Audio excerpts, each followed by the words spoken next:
Oh god. Hello, hello. How is everyone? Fizz goes must be nothing. Ignoring Fizz, you're first. Nothing saying ignoring Ozumasu and Fizz first. Okay, alright. What are you guys doing? Anyways. Let us... Ah, my dongle, man. Where'd it go? Why is your voice dying? GG, he's sick. I'm not sick.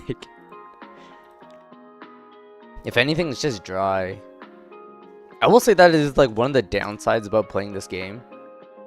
Is that I can definitely tell it is starting to like dry out my throat pretty easily. Just because there's so much dialogue and then I have to talk through all of it. But luckily we're almost done, so it shouldn't be too bad. If anything, I'll just like hydrate more often. Also, Ragtha.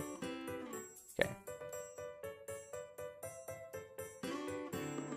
He's just in his Valorant daddy era. Bro, I don't want to touch Valorant.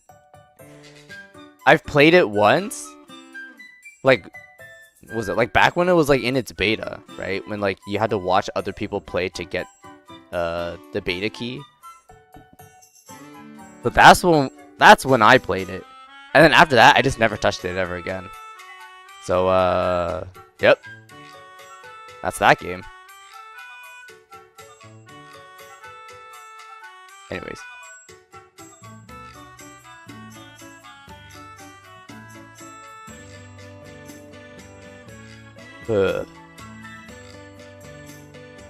Recharge my phone. That's all good. Okay. Shadowver. I have to wait like a minute and 20 seconds. That's kind of annoying. I guess I can check out other stuff first, just because there is new event. That I technically don't really have to play as often. Oh my gosh, I have to download a gigabyte and a half? What the heck? There's that many changes? What the heck? Okay, never mind then. You sense Funky's presence approaching. And literally in like 5 seconds, Funky appeared. Bro, what the heck?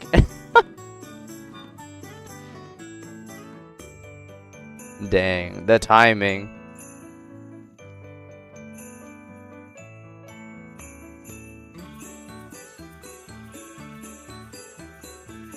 Gosh, this is taking a while. It shouldn't take this long though. Downloading only like a gig and a half? I'm surprised it's taking this long.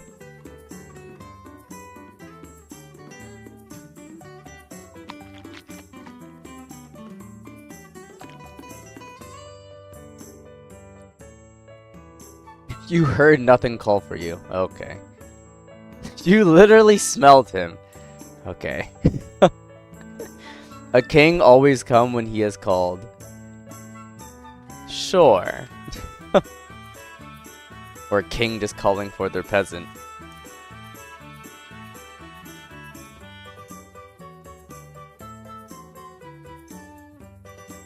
Yo, when are they gonna do the next story? That's what I want to know. Cause bro, I've been starved of the Shadowverse story.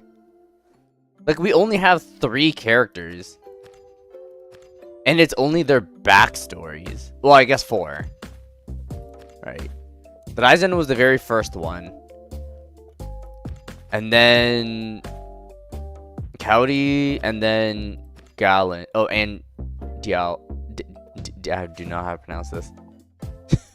I know in Japanese as Diawaru, but I have no idea how the hell to pronounce it in English. But we only have the backstory of 4 characters. Like, we don't even have the main event yet.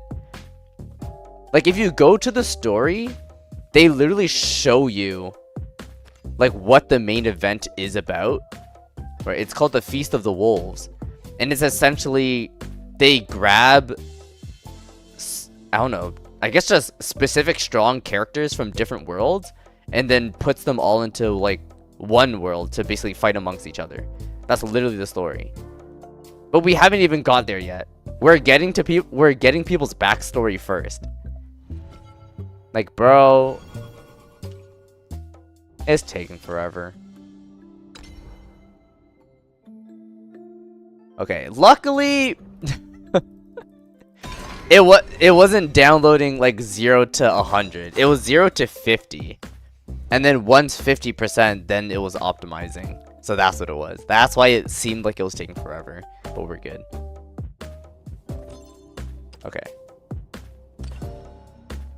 And then I gotta change this. Very good.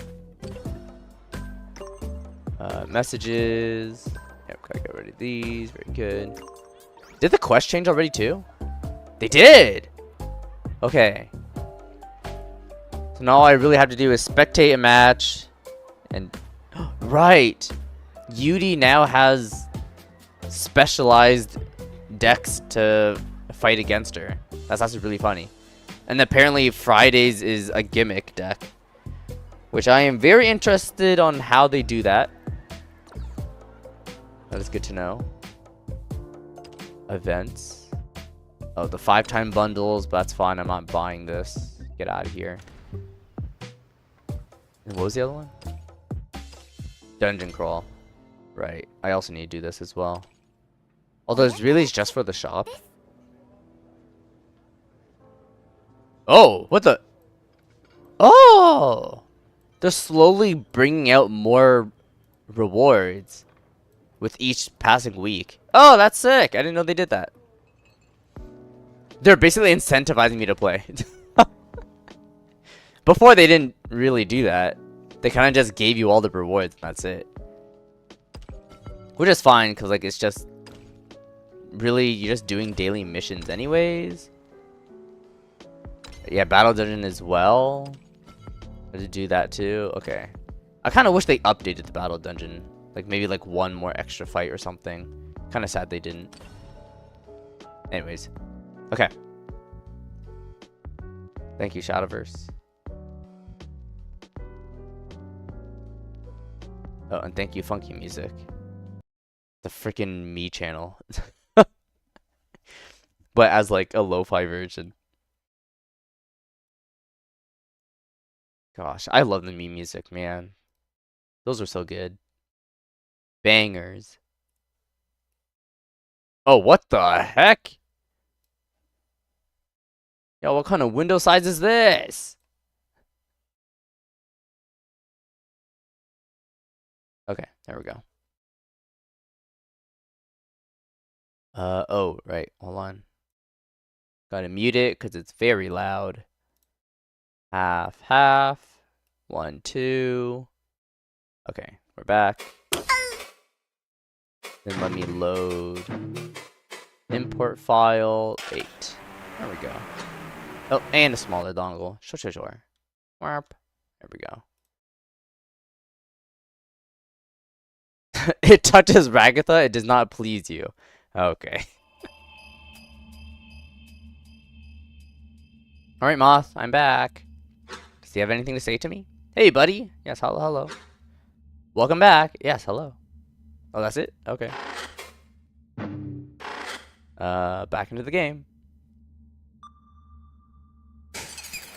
Is that a gun? Yes. Although we never used it. There was an option to use it, but I chose not to use it. So I don't know if there's multiple endings, but that was really the only like big choice that I was able to do. Why?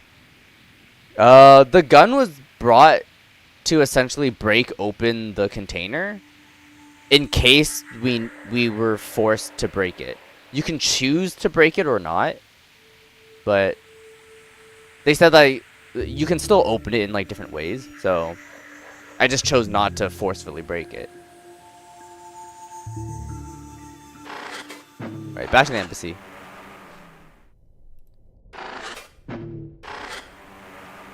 Alright, And we're back. Okay. Does anyone need a heal? I mean, Bosco could probably use a heal, but he's fine. The heck is a signal export? What is this? Also, what is this? Aim assist? Oh my god, that's actually really funny. Aim assist. Yo, that's really good. Good joke. Oh my god, and that's what this one is. It's statistics. Bro, I can't. Okay, yeah, that's pretty good. I don't know what they do though. Aim assist gives vulnerable to all foes. Ah, okay, cool. What about this one? +5 barrier to all allies. Oh, pretty good. Okay. Anyways, he has at least one more stream of this. No way he's this close to the end. Yeah, I don't think. I think it's probably gonna take one more stream, probably. Just because there's still that 4th thing that I haven't gotten into yet. But this is the 4th episode, so this is like the very last episode. I guess it just depends on how long it takes. Also, Moth does something for me. What's up? About the Grand's Mind Tree. I have a question about this. Yeah? Oh, there's a lot. What do you think is going on with these things? The hostiles. Not sure what to call them. Akisa said specters or illusions. I'd call them monsters. Well, they aren't incoherent despite everything. In fact, this is one of the clearest memories so far. So it's safe to assume they were real, I think. It's pretty clear they have something to do with the ceremony. Just keep going, maybe we'll see. If not, well, that's yet another unexplained obesque phenomenon to put on the list. It's not nearly as dreadful as Geometry Dash. We've been through worse. True. Incoherence? Yo, and like, what is it? The days when the stream would just break halfway through. Yo, those are the times, man. Those are the times. Have you noticed any incoherence at all? As crazy as it is, not really. My machines are barely picking up anything that matters. Aside from some occasional visual loss, this is probably the most intact memory we've seen yet. Even some of the more twisted stuff. Nothing better when the stream would die 10+ times. Yep. Which I think means this is a core memory. Like something Akiza was trying really hard to make sure the assist would never mess up. And I get why. Ceremony? Do you know anything about the ceremony thing? Not really, sorry buddy. I think this is the first good look at one we've gotten. At least on the public record. But still, it's fascinating to me how brute force the process sounds. I mean, even the approximate meaning of ceremony being used as a structure's name. That's not really something we'd call a scientific process. Anyway, I don't think this is even close to how they normally make one, on account of the freakish monsters. Right.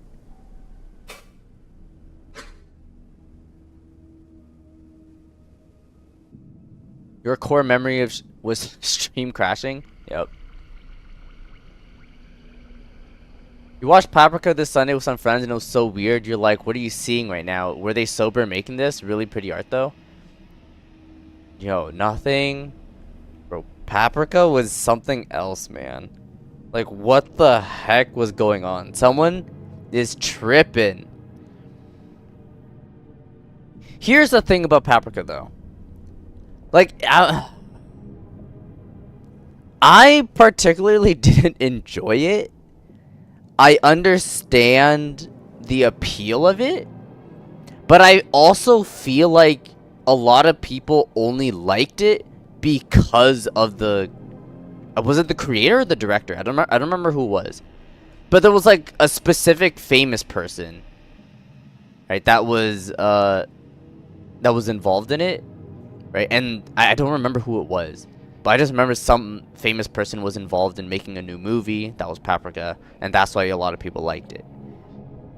I feel like that's might be the reason why people said they liked it. Rather than actually what the hell it's about. Because obviously when I saw it, bro, I'm like, what the heck is happening? Like, I didn't really enjoy it. But it was also not bad. Like, artistically speaking, it was good. Would I watch it again? Probably not. Do I like it more than Sunny Boy? Of course. Everything's better than Sunny Boy. Anyways, Sylveon! Hi, Sylveon! You're back from vacation. Yay! Welcome back. How was vacay? Funky saying F you. Oh my god. Sunny boy. Oh gosh, stop. Bro, Sunny boy. Bro, I can't, man. I can't with Sunny boy. I mean, okay, that's another thing though. One day I'm gonna have to, like, if I ever get back to making videos again, I have to make a video on it. And if I make a video on it, I have to rewatch it. And I dread the fact that I'm gonna have to rewatch it. Gosh, Sunny boy. But monkey baseball, bro, stop with the monkey baseball, man. Can we rewatch it together? No! Please! No! It would be so good! I want to watch monkey baseball with you! Okay, that's the only episode we can watch together. That's it. No, I want to watch all of Sunny We're not Boy. watching everything else. It's just monkey baseball. I want to watch all of Sunny Boy. I want to watch Sunny Boy. Bro. Yo, I think it's genuinely, like, I'm not even joking here, it's like one of my top 3 anime. Oh my, you did not just say that. Okay. Like, you're You're technically half joking about it. I'm not. Okay, the reason why I say it's like one of my top 3 is because, like, I think it's less of an anime in the sense of, like, okay, it's not like a story, it's not like a shonen, there's not like a plot line. Right? Right. It's an art piece, bro. Yes, it is an art. I agree. It is an art. Sunny Boy is not like, you're not watching it to watch an anime. It's not an anime, right? In the sense that, like, you're watching it for a plot line. You're watching it to, like, you have to watch Sunny Boy and expect to, like, you watch it like you walk into an art gallery. You watch it to find out what the fuck Sunny Boy is about, right? And then it gives you a life lesson. Don't touch it on it, bro. Well, okay, here's the thing. I'm judging it for in the context of what makes a good anime, right? Like, it has the bare minimum to just call it an anime. But it is, I definitely agree with you. It is literally like an art experience watching thing. Like, it's really not meant to be an anime. That's the thing. Would you say like those animes that make fun of a genre but still count as a part of the genre, are, like, you know what I mean? Like, Konosuba makes fun of isekai a lot, but it's still like a hallmark of the parody genre, animes. Yeah. right? Fooly Cooly is another one that I think, like, What? it makes fun of everything, like FLCL, Fooly Cooly. I have no idea what this is. It's a very classic anime, but it makes fun of everything that, like, anime kind of stands for, right? Like, Okay. And in that sense, it's a hallmark. It stands as like a benchmark of, like, okay, it makes fun of the genre, it subverts what your expectations are, but it still delivers like a story on human nature. I think Sunny Boy is the same way, where it talks a lot more on like the experience, it talks a lot more on, like, human living, right? Mm-hmm. It feels like a show. It feels like a Severance. It'd be a fucking masterpiece. People would be talking about that shit, but they decided to make an animation, so it's shit for some reason. Genuinely, if Sunny Boy was like a live action thing, it would be like people would not stop talking about it. It just got made in the wrong media. I could definitely see Sunny Boy being made as like a live action series. Like, that genuinely looks like something that could be really enjoyable to watch. And if it was that way, bro, it'd be like, it'd be bigger than Severance. Bet. I can put money on that. That monkey baseball episode would go insane. Imagine they get punch in that shit. Dude, stop. Oh my god. Like, it was just made in the wrong media. Like, that was it. Yeah. Stop talking shit on Sunny Boy! Okay. I love you. Bye. Yes, bye. Anyways. We can talk about When They Cry then. What the hell was that? Oh gosh, When They Cry was another thing as well. Okay, at least When They Cry was actually a... It was a messed up anime, but it was still pretty good. Like, it was still a good anime. In its own way. Ugh. I forced you to watch the whole thing. That's not true. You chose to watch it. I didn't tell you to.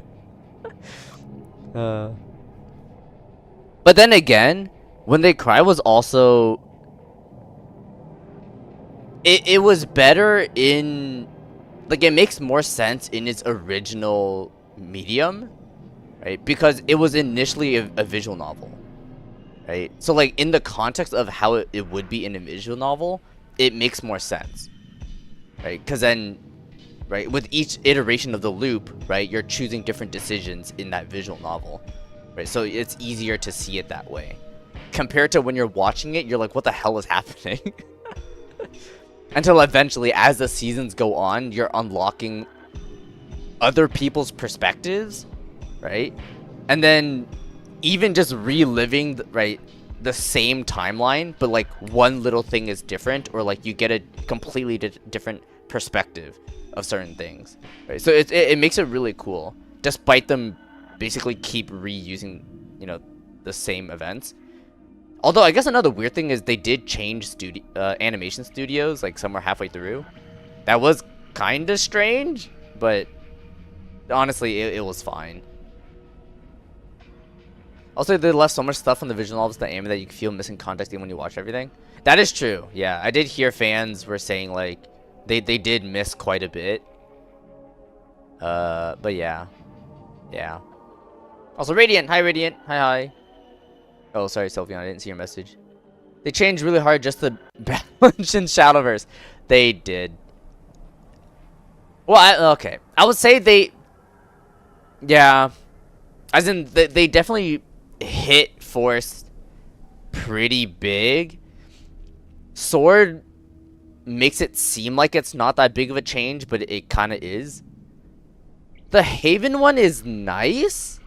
However, I still don't think Haven's gonna be good. Like, that's great Haven got a buff. I feel like it still needed more. Like, the whole... I don't know about buffing Jean. That was kind of strange. Because, like... Jean's getting rotated out anyways. Like, I don't know why they... I mean, what is it? Shoot, I forgot who it was. Maybe it was you, Sylvian, but someone I remember said, like, what if they buff another set 1 character? And I'm like, bro, what the heck? Yeah, they don't need to change John, exactly. Changing John from 8 to 7 doesn't really make that big of a difference. Like, because, like, like, what? Like, the only difference that it changes is... the player who's going second. That's the only time that I could see it being used. Because if you're going second, turn 5, you use your +1 play point to play Wilbert, right? Evolve it, you get the crest. And then on turn 6, you +1 play point, put Ether, Super Ether. And then whatever board lives on turn 7, you play Jean. That's the only time I could see it being used. Other than that, like, it doesn't benefit turn 1 at all. Because if you're going first, right, turn 6 is Wilbert, turn 7 is Ether. Like, you're not going to play Jean right after because your board's empty. It's like, there's really no point. So it really only benefits Haven players who are going second. And that's assuming you draw into those 3, right, perfectly. And assuming your opponent doesn't have an answer to your Ether board. Like, there's too much, right? That, like, this one buff doesn't seem like it does anything. The Lion Toth buff is nice, so it doesn't need to use an Evolve anymore. The downside being it still costs 9. And so therefore you can't play it earlier to set up, you know, your little spell to deal 2 damage. Like it's way too late. Like I thought they were gonna make Lion Toth at least cost, you know, 8 or even 7. Just make it cheaper. Anyways, and they changed Returning Slash into a nerf. Why not change Dewdrop and Portal? True. Well, I guess another thing as well, it's Portal isn't really that popular. It wasn't, right? Like compared to Forest and Sword, like those two were basically being played a lot. So I could see why they changed Returning Slash. Just because if they're gonna hit Forest, they have to hit Sword as well. So I guess while those two classes go down a bit, right, everything else kind of goes up. So we'll see how it goes. Who knows? Maybe Portal is now the new good one. Maybe, perhaps. I could probably see it. Haven, I feel like, still sucks. But we'll just have to see how the meta changes and how it shifts. But I would definitely say that Forest, that Forest nerf is pretty big. Right now they have a real hard time clearing boards. Oof. Anyways, this title comment thing is cool. Also, J Davison. Hi, J Davison. Hi. How are you? Why wasn't it the default? That's seriously what's on your mind right now? Dude, focus. Okay. Anything else on your mind? No, that's it. Okay. Ah! Hello, Bosco. Oh, I can only examine him. Can I not talk to any of these guys?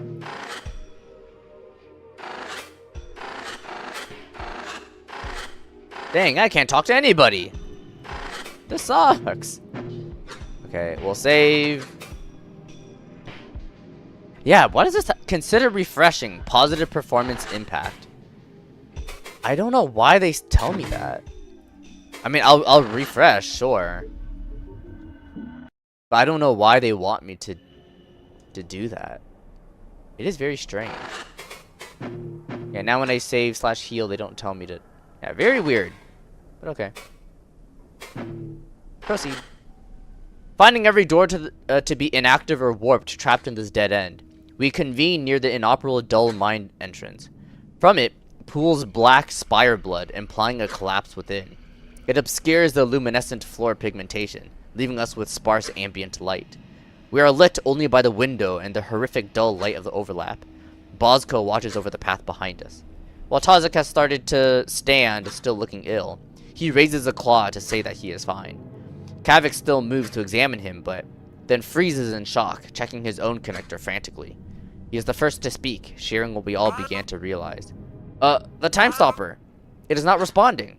He grips his connector, removing it from its receptor and replacing it. A few others try it too. Is anyone still connected?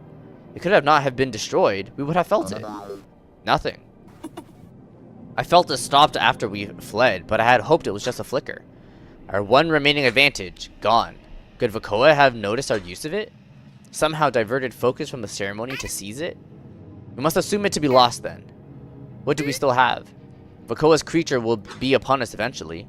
The team turns over their tools. We still hold a variety of items and weapons.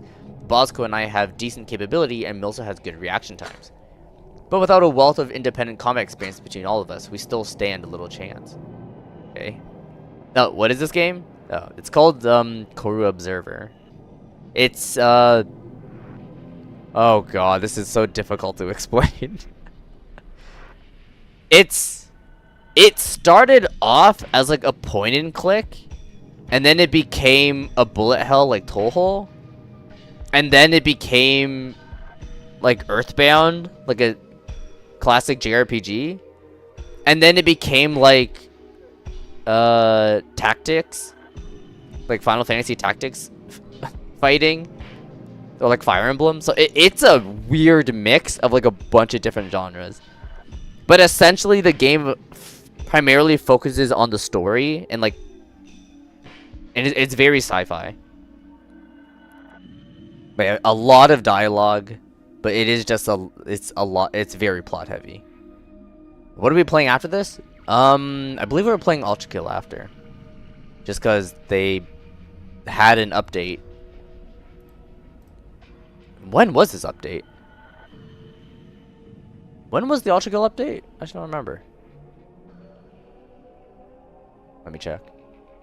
February 24th. Okay, so it was only like a month ago. Okay. But yeah. Yeah, Ultra Kill because new layer came out. Yeah, it's gonna take me a while because I am really rusty with that game. I wasn't even good at it to begin with, so gosh. Idiot! Hi, idiot! Welcome back. Radiant, you're playing a puzzle game called Baba's You. Oh my god, Baba's You is a great game. I love it. Yeah, I played it too. I don't know if I ever finished it. Bro, I don't even know.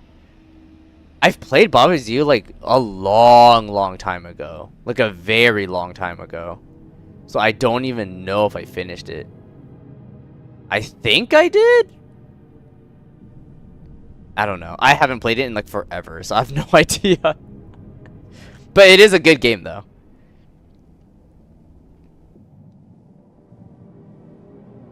Yeah, you P ranked every level before Act 3? Nice! Dango, question. Did we actually finish Hades 2? Yes. Yes, we did. At least in terms of the story. Like, in terms of story, yes, we have beaten the whole thing. Technically, there are some other, like, achievements to do. Like, to do the... Oh, shoot, I forgot what it's called. But there's, like, a scroll. And there's the whole, like, Fury system. Oh, okay. It was called Fury in Hades 1. I forgot what it was called in Hades 2. You remember that one update took forever? Ain't nobody caring about achievements? I know. But yeah. You tested the Amulet Haven, it's slightly better than old. Is this pure Amulet Haven? Just because, like... I don't think I've ever come across, like, a pure Amulet Haven ever. Like, it's always either pure Crest, or it's... like a Crest Amulet hybrid. Where like the amulet is only there as like as an engine, right? To like clear boards and well to make a board. But even then, like as an engine, like they still don't even really run line top. I mean now they do because you know Crest is running Benison again.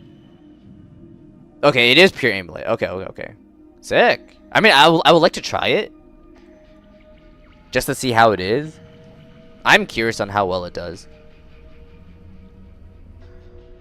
Yeah, I am very curious.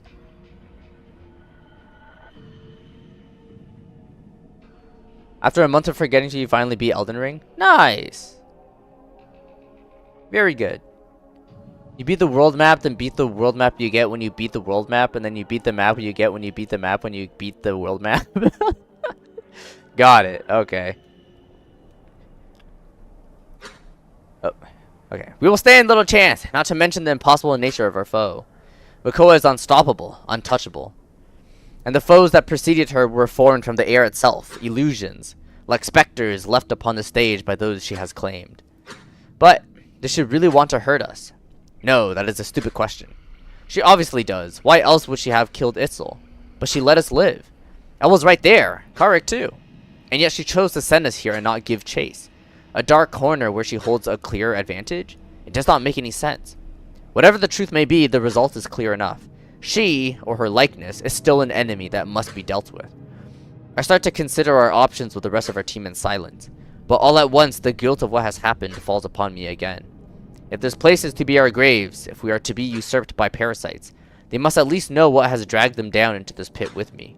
The truth. My friends! Their attention snaps to me, as if expecting me to spout another spirited plan. but their hopes fading are plain to see as they process my tone and see my tightly twisted receptors. I must tell you something. Before, when we discovered the spike in the call, a few gazes later, a self-delivered message found my quarters. It was a threat, something to truly ensure I did not speak. Why me? I do not know, but you must recall how strangely I acted. I wanted to find out who it was or if anyone else had received something like it. If any of it was real. But I was the only recipient as far as I could see, and I crept into the material segments and fetched an archived design. A converter between our thoughts and dead metal for the cousin's technology. I had it constructed. I shared it with my bright contact. And it worked, so I continued a branch of our work in secret. Most look upon me with confused worry, surely baffled at the relevance of this. New person! Oh, maybe not a new person? You're watching my second live stream of this game. Oh, nice! Never mind. Not a new person, you've been here before. Sleep can wait, you've been awake for like 20 hours. Okay, maybe you should probably sleep. I mean, then again, I'm only streaming for 2 hours, so you'll be awake for 22 hours, and then you can go to sleep. But Gakvu's receptors stand with shock. I bring a claw over my eyes as I continue the weight of my words, difficult enough to carry. I thought I could trust our cousin's words, that they would help me, and they did. We found the exact origin point of the call, but I told them not to go until I had completed my preparations. Once we destroyed the Delzika, I was able to get in touch with my envoy, and he said just before all of this started, without consulting me or even him and his team, someone in his hierarchy used our findings. They sent something to the origin, and then surely, not by coincidence, this disaster began. This attack, all of this, my actions must have been the spark. How many deaths now must find root in my claws? As if I were the carrier that brought this infestation home. That is why you were so scared. Akiza, why did you not let me help? I was right there. After the message and knowing I was alone, all looked like saboteurs to me. Like anyone I shared this with could split their face into teeth. What? Reveal a hidden true nature. Negative/parasitic implication. Once you knew and it was clear you were not one of them, I could only keep you away to ensure your safety. But now I know, this cannot be the doing of any group, any saboteur. No Obesk could do this. It is unconscionable. This is beyond all of us somehow. It must be. Bosco lingers between us and the way we came turned away. Milsa's receptors are like fists, her head finding support in her claws. Kavik sits against the inner wall, uncertain. But Gakvu? She paces, her eyes and receptors conveying some deep, troubled thought. Some weight of her own, not unlike mine. Did she get a message too? At last, she stops. What was the threat you received? It warned of some vague conflict, about a two-sided storm that swirled around the embassy. That the call's origin was already truly known, despite our research continuing for some reason, and that they kill for their secrets. It shared only enough to ensure my trust could never find grasp again. Every word darkens her gaze. They broke the veil. All focus upon her, though Milsa's attention is the most striking. For the first time since we arrived, she seems truly present. Once we spoke about that cyst, you acted so strangely. The lack of progress, your absences and detachment. You started becoming like me, heh. But it all makes sense now. She pauses, choosing to find support against a groundsminder chamber window. Gaze cast down to the sludge of the broken door. Whatever she is about to do is difficult for her. This was not your fault, Akiza. Whoever left that message wanted to protect you, I am sure. But there is more happening than you know. If we are to die down here, then why not tear away the rest of the veil they tarnished? She pauses, forming a cynical, mischievous twist in her receptors. You will not hold conflict, will you, Milsa? Let us speak plainly. An unexpected shift of focus to Milsa, terrified, but realization is plain in her receptors, like a weight has been lifted from them. But there is an urgency in her voice, countering some implicit accusation, spilling forth as stone in a collapsing cave. What? No, listen, Gaku, everyone. You must know this was never a part of any plan. None that I knew, none that I would support. Relax, I know. We may be opposed, but it is clear that we are not foes here. Your terror was enough to tell me this is not a What? This is not simply a part of some greater plan. This is bloodshed, far beyond even your madness. Milza is quieted, sat against the wall in a nervous ball. Guilt is playing in her receptors and she averts our gazes. But Gakvu, after all this time she has been a part of this conflict, and how confidently she speaks. I can only remain silent. To die knowing the truth will be enough. It is hard to find a place to begin, especially with what time we may have. But the message was truthful, Aksa. There is something in the ocean here. It is often called the meteorite, if only to avoid evoking its true nature in communications. All evidence points to it being a corru entity, as you probably expect. But it is so much more than that. To just call it an entity does not encompass all that it could be. You see, when we first arrived, a critical piece of evidence was found and hidden. Embedded deep in this bright ocean's floor were long dead veins of corru. I never get to see them myself, but I accessed some recorded experiences, and their enormity was truly chilling. They were not senseless growth either. Some examinations showed fossilized organ structures, clearly part of something greater, broken off by drift in the stone.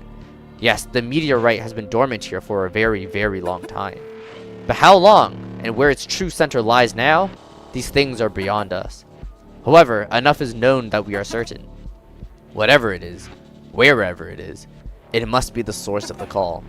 And it must be larger than any corru life we have ever known. So Tazik's theory was right then. The call, it really is raw thought? But what could it possibly be trying to communicate? Gakvu gives a negative twist of her receptors. Our eyes are closed to this as well. That is why our research still mattered. Having sharp minds upon it, unbiased by these facts, was deemed beneficial. Even if it meant an eventual induction for those involved. And such a shame too. That would have been an easy way in. But there is a leading theory. It supposes that the call is one begging for help. That wherever this broken entity is, it is starving, alone. Crying out on a timescale well beyond our comprehension. Somehow knowing we are here to find it. Sorry to interrupt, but I do not understand.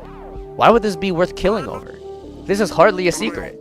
I have even heard this theory on the collective. Not that it is so large, but still. That is some stranded, starving corru. Gakvu chuckles coldly and she gestures towards Milza, whose discomfort has only grown in all this. Well, her congregation, leaders and council members among them, have lashed onto the idea that the meteorite is some great mind, sleeping or wounded or otherwise incapacitated. One that we are somehow its inheritors. That if we can heal it, return it to health, it will oblige us.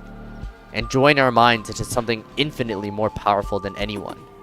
Forever advancing beyond death, together. A friend. One that must be protected from bad actors until it is ready. So theories may circulate, but they would never afford a truth runner to live. Archaic revolutionary title, inherited description, gender. Okay. Gakvu pauses, and Milza does not object. She scoffs before bitterly continuing. What an intoxicating dream.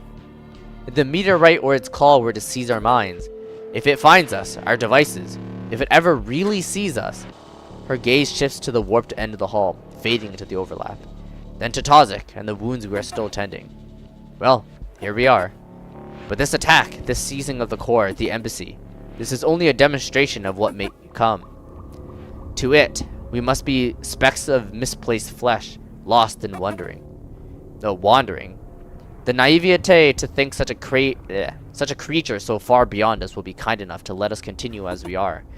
No, it will seize everything. Our bodies, our minds, our constructs. Sure, to discard whatever may lie within to feed itself, and to say nothing of what may come against the bright cousins and our larval kin. Velzi will have no more actors for its stage. It must be destroyed. With incessed receptors, Milza rises to her feet. You are blind. Why would it call out so specifically for us, if it did not know what we truly were? And think of what this means. Our symbiosis to be able to extract our minds as we do. We are born from it, meant for it, we have to be. Which is why this is also wrong. Do you think I'm inviting debate? Gakvu laughs, racked with stress. We are minuscule Q, alone at the bottom of a collapsing spire. There's no point in arguing, for the end is here before us, grasping at us through the dull plane. Just down the hall, Milza. What must be the meteorite's hideous mind is wielding the images of our fallen, wearing Vekoa's face as a Zuzukri would. Look now, upon the fruits of the council's hubris and despair. Perhaps we should embrace it and be done with it all. That way, we will at least know who was right, yes? Of course, we should wait and see where this contrivance takes us. If the meteorite is so kind, it surely will be a paradise, full of little helpers to free us from the sludge we will be buried under. Her jabs are enough to draw me out from my shock. This bitter sarcasm is a poor mask for her fear. Gaku, this is not over. We have options. Before I can continue, Tozik speaks with some strain. His voice carries a strange, quiet static it does not have before. This explains the public record. With the Amazon! Hi, how are you? You slept, you can't help it. That's a-okay. Everyone be sleepy these days. Perhaps it was altered right after the spike we noticed for this veil. And what does this really mean? About us, you know, where we come from, and how it got here. You really like the art? It's pretty cool. I agree too. Yeah, I also really like the art. Like, it's very trippy, but also, like, very nice. I also like how they really play on the whole, was it the CYM? The whole cyan, yellow, magenta colors compared to, like, the typical RGBs.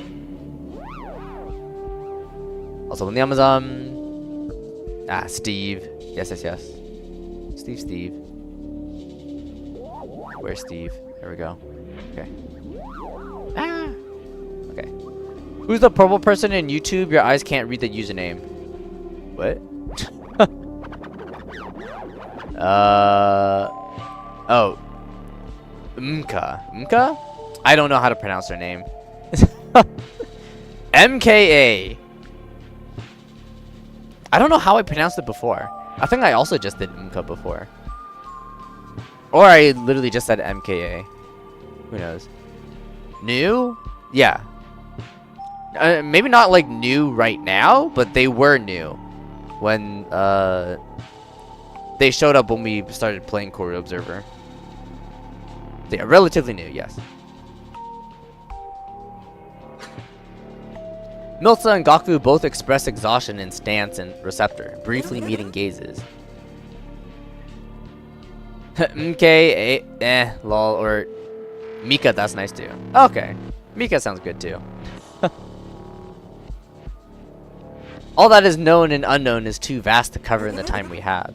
We will be killed by Vekoa or consumed by her contrivance before you come to understand even a sliver. Besides, what does it matter? Gaku is right about one thing. We will either be dead and gone soon, or we will find ourselves within the mind of the meteorite, and all that might entail. Akiza, this second veil exists, or existed, for a reason. I cannot let you think you are truly to blame here. The fault for this madness lies with the one who threatened you. But even then, the storm was only growing as the call went on. Velzy would have let it spill forth into consequence one way or another. I should feel relief, but like the others, I do not even know what to say. It is the nature of a turd to forgive like this, after all. Her comfort is hollow, as is Gaku's. How can I accept this, while we drown in the blood of our friends? No, this tragedy would not have happened without me. This is fascinating, but how long have we been talking? As if pulled from a dream, my spiral of despair slows enough that I may look around. The contrivance has not formed, nor have any foes found us. Has it not been long enough? Why did the tendrils of the ceremony still wait for us? And Vekoa, is her method of attack not instantaneous? Is she not fatal to even touch? Does she just not care to pursue us? No sign of entry. They have not touched the door. Wait, communications are silent too. There's no disruption, even with the overlap right next to us. Gaku turns to face the blinding absence beyond the window. Yes, I was so preoccupied I did not notice how quiet it has become. How is that possible? Is this Vekoa's doing? Her focus shifting, maybe? Kavik suddenly perks up, shuffling towards the sludge door. He feels at it, even placing his head against it to focus his hearing. Oh, wow. It is not her. It is a silence. From Tazik and Gokfu, even Karik rising from the corner, I see the first sign of hope.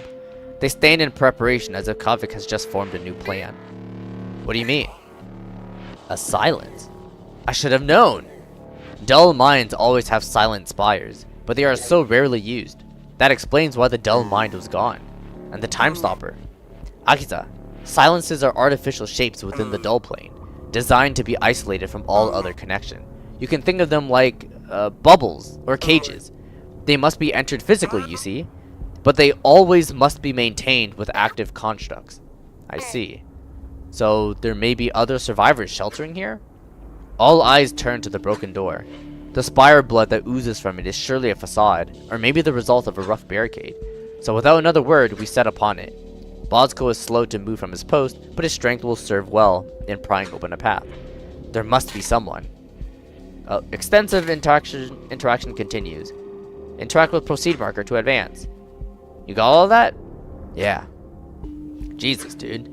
We can talk about it later, but I made sure to mark that part in my logs. This is getting nuclear. Keep going.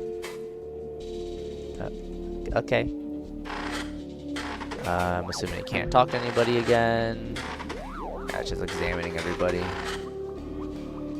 Save.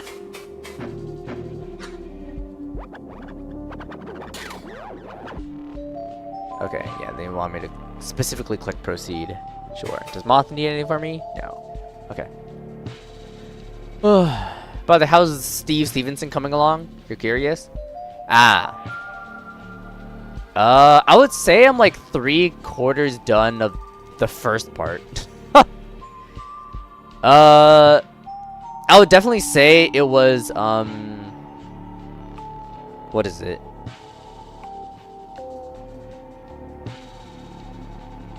Though like definitely in the middle of making it, I definitely wasn't satisfied with exactly how it looks to begin with. But then I kind of just came to the fact where, like, it doesn't need to look nice. Because the whole point of it is that it's supposed to look ugly. Like, probably the uglier it looks, the better it'll work out in the end. Because that's just what Look Outside kind of just does. And then I was thinking, like, maybe I was also, like, able to apply... Or, like, even after making it, either I could apply some sort of pixeling filter, or at even that point just be inspired to just make a pixel art version of it, just so it fits within the style of Look Outside. It depends. I'm almost there, at least with the first part. But if I can get the first part done, I can have a really good idea of matching that aesthetic with the second and the third part. Because I was definitely, like, really debating. I was like, oh gosh, I don't know if I want... like, certain parts of it definitely look like they stand out more than a different part, which is kind of unfortunate. But I feel like it should be fine. I'm still working on it though, don't worry. I haven't given up on it yet.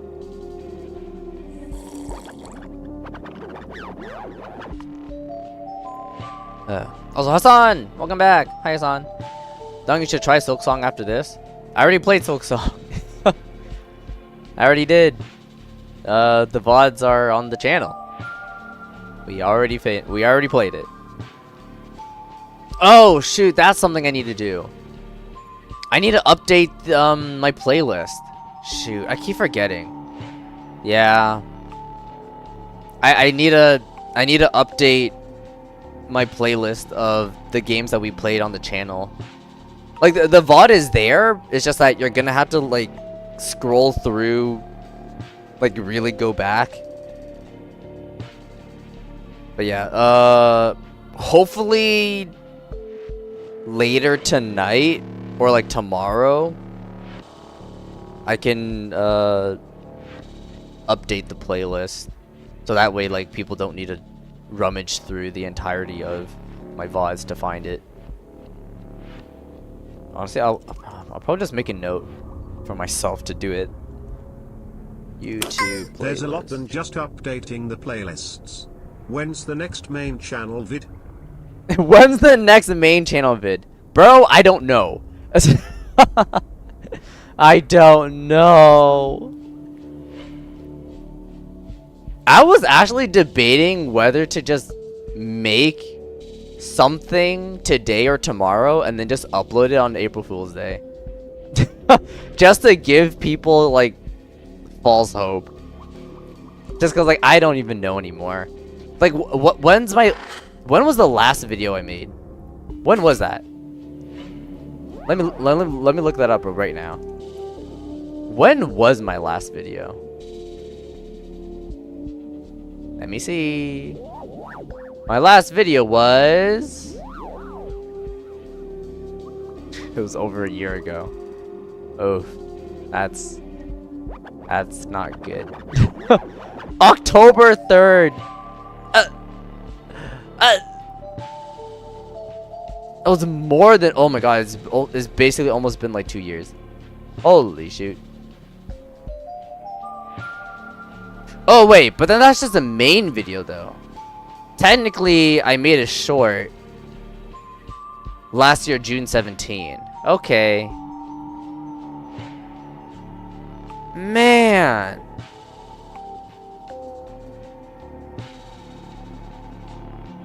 Your channel started when you were still streaming? Yeah.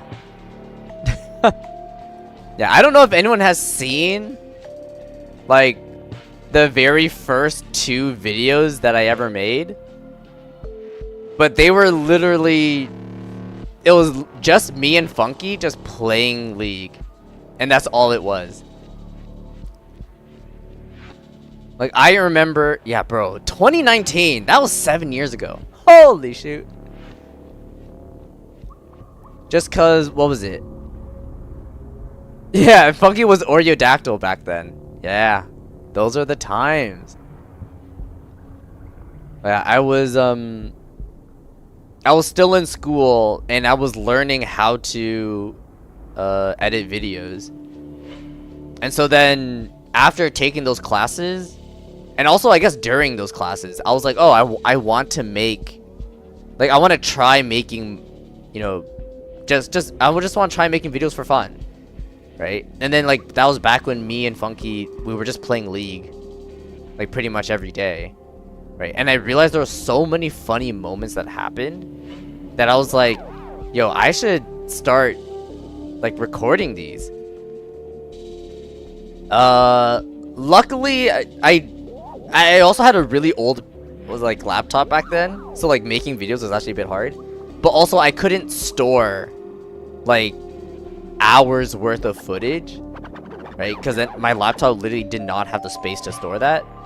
So instead, I had a program that, like, on the Switch, I just press a button and then it takes, like, the last, like, minute that happened.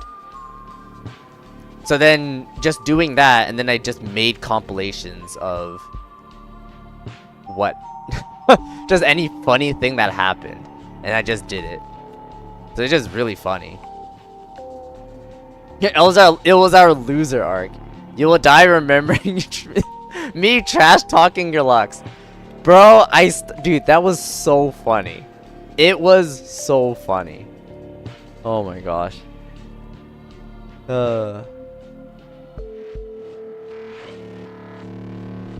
Anyways. You can also definitely tell, like, from the first video and then into the second one, like, I improved so much. Like, the first video I made was only two and a half minutes long, and then literally the next one is like 7 minutes and 40 seconds. Like, I already immediately doubled the length of it, and I also put, like, way more work. Like, I know, like, what is it? Funky also helped me do the whole beginning part of, like, doing some Eric Andre edits. And then also me just subtitling the entire thing. Like, I definitely put way more work into that one. But those are also the times when I had fun editing. That's the problem. I eventually got bored of editing.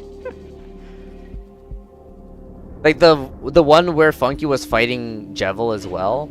That was also really fun to edit. Yeah, the moment when it got to my actual big project, where when I did the whole TCG trivia with Funky, that was the video that kind of made me burn out. Right, because that one was like 56 minutes long. That was pretty long. And you can definitely tell somewhere like halfway through, or maybe like 2/3 through, you can definitely tell like I was kind of done editing at that point. I was like, I couldn't really think of anything else to add.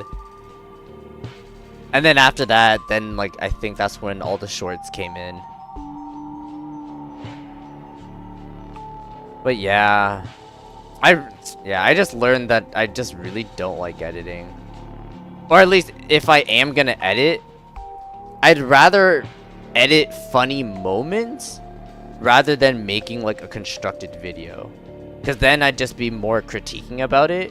Where if I was just editing funny moments, I'm having fun editing it. So that seems to be it. So if anything, hey, if Funky decides to stream again, I'd be happy to make videos of him. Anyways.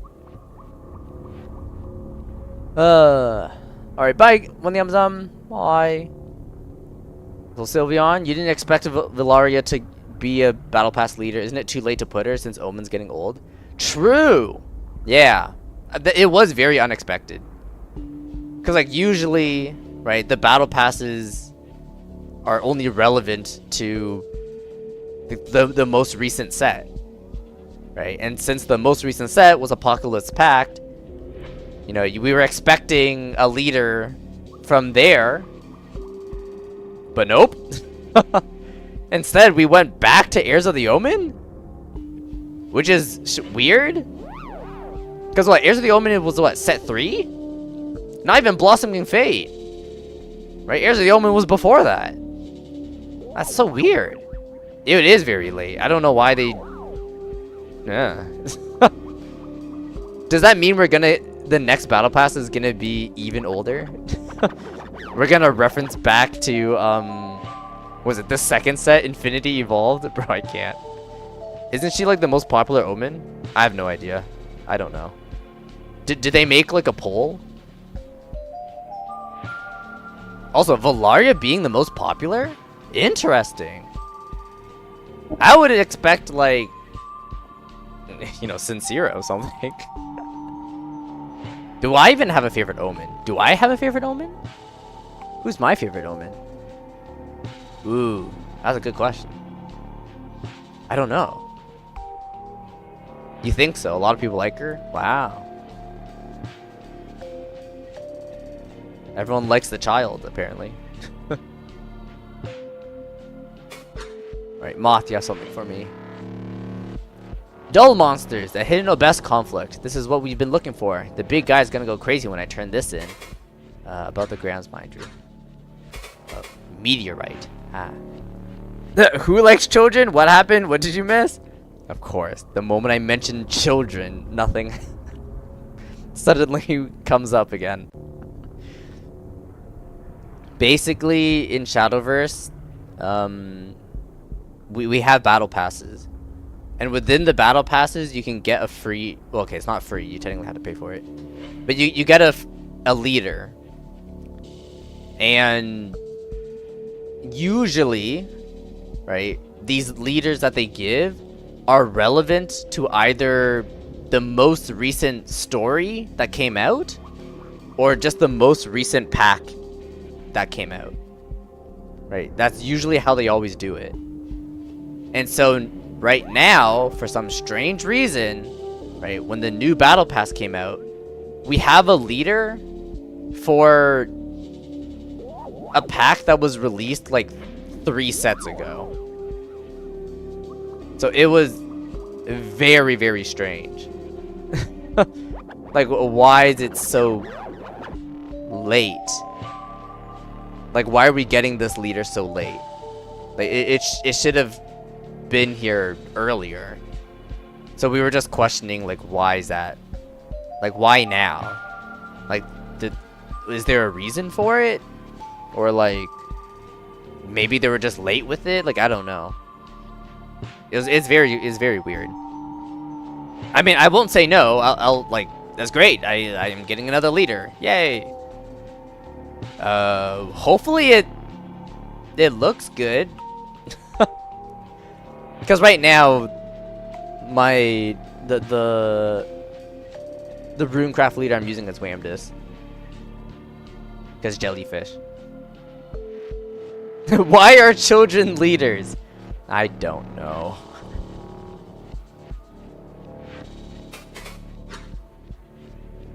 What do you make of the meteorite? Technically, it isn't really new knowledge. Like, we already saw Akiza confirm it was corru. Everyone expected that anyway. Which, you know, on its own is whatever. A weird, spooky mystery that's been unsolved forever. But the fact that it's apparently so massive and has been around so long that drift into stone ripped some veins apart. Like, how have we never noticed it? You think what is essentially a gargantuan metal deposit in the ocean would be easy to find, right? The ocean is only so big. Although, that is still really big. Aside from that, I really don't know what to think of the broader implications yet. I'm not going to sit here and ramble about potential connections. We just have to find more info on it. There's no way Akiza didn't learn more after this, you know? Especially with the connection her friends apparently had. Agreed. Okay. Anything else on your mind? Nope, that's it. Proceed! After some headway is made, and with a great crash, the doors are forced open. We are greeted with the comforting darkness granted by sludge obscuring the floor lights. The door's damage was an illusion. Furniture had been piled against it and sludged, appearing like a collapse to the outside. Perhaps the trick of Ikoa's golems, should any have remained? A wall is raised, some operational feature of the dull mind. Another chamber lies behind the lights of the central gap, giving off a constant hum. So we slowly enter the clearing, wary of any more incorporeal foes. Hello? Just as I spoke, a queue, a once jut, clearly intact and alive, leaps out of the gap, pointing a crumbling, flickering disabler at us. It is so worn, I cannot tell if it even has a single use left. But our appearance disarms her, for she must have expected hostile golems. Oh, hi! Huh? How did you get here? A friend, at last! Relief overtakes me. But just as I move to respond, she speaks up again. Well, we should not speak in this hall. Come this way. She lazily recedes into the walled section, utterly unconcerned by her ruined barricade. Oh gosh. We exchange glances, hopeful if confused, and scurry through after her. Though this place appears warped at first, it is merely a projection. Some impression of the dull beyond imprinted upon the walls and floors. At the opposite end are piles of golem corpses and containers, dissected and cast aside, clearly having their organs and critical components removed. Much haphazard work was done here, and recently. The only intact device that remains is the narrow obelisk in the center of the chamber, and the strange pod entrances that loom over us. Aha! Welcome, welcome! Sorry, I did not hear you sooner. Are any of you hurt? Here, take these! She fishes through the containers, returning with some restoratives and spur. Tazik, still unsteady, takes them with an appreciative nod of his receptors, quickly moving to address our wounds and feed our limbs. She seems interested in his wounded state, immediately taking notice that something ails him. The eye of a Jute, I suppose. Thanks. Aha, we have plenty, it is no bother. Besides, it is more obvious to anyone that you need them far more. She dismissively waves a receptor, backing away to sit atop the containers. I am Idril. How did you all get here? This Jute, she speaks so strangely, like she has just awoken from a great sleep. With such sluggish movements, how has she survived so long? Ah, well, we seized the move friend and descended to stop the attack. All thought we would simply need to seize the core to stop all of this. We did not anticipate a ceremony, and now we are not sure what to do. Ah, fighters! If only you had been here earlier. But no, this fight will not be won with force anymore. There is no despair in her voice, more like wistfulness. It is inspired by the same lack of concern that initially unsettled me. Has she been self-modifying? Is this a response to the tragedy? Ignorant, Kavik excitedly weaves around her work. You took out these golems yourself? And these containers, such a wealth. Dull bones, wiped echo cores, some changing connectors. What are you making? You just rewatched the League video again? Teji yelling while you scream, "We are the champions" is hilarious. I agree. It was really funny. It's just, you just hearing Teji just absolutely yelling at you to shut up. And then just, it's quiet at the end, and then all of a sudden, why is Dango laughing? And then and then the video ends. Oh my god, I can't. It's so funny.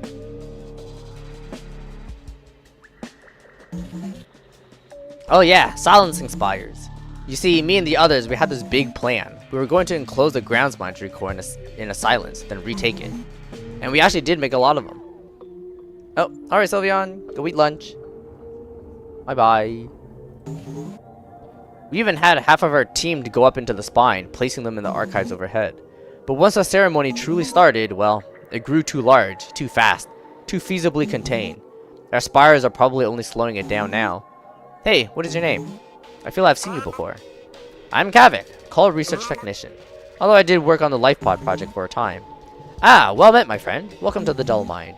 Yes, that must have been where I saw you. I often checked in from my side here. She gestures towards the entry overhead with a flourish. But enough of this pointless chatter. She's too quick to deviate in this time of crisis. Idril, you say we, others, but where are they? Oh, right. Well, it had been me and some other Q. Some from here, some descendants from above. We all wanted to retake the core and stop the attack. But yeah, our plan failed. The spine team disappeared, and most of us died. Now it is just me and Yvel. She is out looking for another way to stop this, or maybe escape. I do not really know. His happy eye lines look evil? Honestly, yeah. She shrugs, listless. Me, I have just been watching. What is visible at the ceremony from my Delima pod. What's Delima pod? Hazardous to the mind if used without proper engineering. Okay. Specialized control device used in dull engineering. Ah. It's very pretty. Like a parasite bulb blooming out from a dead beast. Curling around the framework of the embassy's dull connections. You can take a look with it if you want. It is still open. Just not the third one. In fact, you should probably not touch that one at all. It did catch my eye before, being the only sludged pod. How strange that she is so wary of it. But then I looked to Milsa, who visibly grows concerned over its contents. Yet, where I feel she might step in, offering some guiding compassion, Gokfu speaks in place, carrying a less friendly suspicion. If you were placing silencing spires, you must have known the ceremony was going to happen. How did you figure that out? Well, I was using my Delima pod here when the attack started, and I had this silencing spire active and the safety walls up, for I was focusing on fixing a troublesome stray organ. So I guess I did not notice for a while. Not until other Q started to shelter in here, telling me what was happening. And then, when I finally looked outside the silence, I could see the core prying at the dull plane, preparing to open a gate, which immediately revealed a problem. The core does not usually have a gate-capable organ. And from what the others told me, every resource is starting to get pulled down here. These two facts are enough to know the core is being used in a very, very bad way. So I just started doing my job. That is what the point of the dull mind is, after all, to deal with dull issues. Or was. Haha. The silencing spires would have been a start to containing it if we were just a little faster. So, you gave up? Is there no way to stop this? Oh, sure there is. The core has been siphoning resources from every connection it has. Mainly the spine and the heart, which is why the spire is suffering.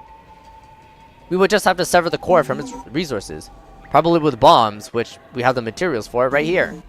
Our silencing spires use a great deal of unstable components from local golems. Then Vakoa, if she has any sense at all, which I'm not sure of anymore, honestly. She should stop the ceremony or risk starving the core to death, because she needs it to do whatever she is doing. But what is the point of all that if we have to break the spine connection, you know? Without the spine, we cannot do structure-wide instructions, even if we seize the core. So the spire is going to collapse on all of us anyway. But it is best if we let the contrivance form and whisk us away. The embassy will still collapse on itself afterwards, but who knows where it'll go? Maybe it is nice. We might even live. Oh, but wait. If you have a move, friend, maybe we should get out of here instead? She speaks as if the decision were no more than a plan for the next meal, and awaits my response with the most idle curiosity in the tilt of her receptors. With both of her plans in ruins, is there really no option? Traptrix Lover! Hi. How are you? Welcome back. How have you been? And how do you like the Shadowverse stuff?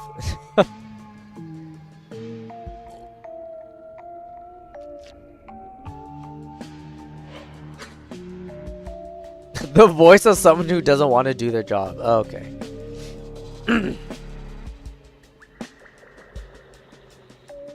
You don't like the Haven buffs. I am with you, Chopsticks Lover. I also don't like the buffs either. As in, like, I don't feel like they do enough. I feel like Haven is still gonna be the same place where they are. I feel like they needed a bit more. Well, specifically with Lion Toth. Like, the Jean buff is really just a non-buff. Like, Jean did not need it whatsoever. Like, that's just weird. Lion Toth was more helpful, but I still feel like Lion Toth being at 9 play points is really bad. Like, if anything, they should have gave that cost reduction to Lion Toth instead of Jean. Like, Jean being from an 8 to a 7 does not change anything. They should have just made Lion Toth cheaper. Because 9 play points is... Like, I would rather spend that point to basically try to win on the spot. But Lion Toth doesn't do that. Oh, okay, hold on, that's another thing. Okay, well, yeah, Funky made me hydrate, so let me do that first.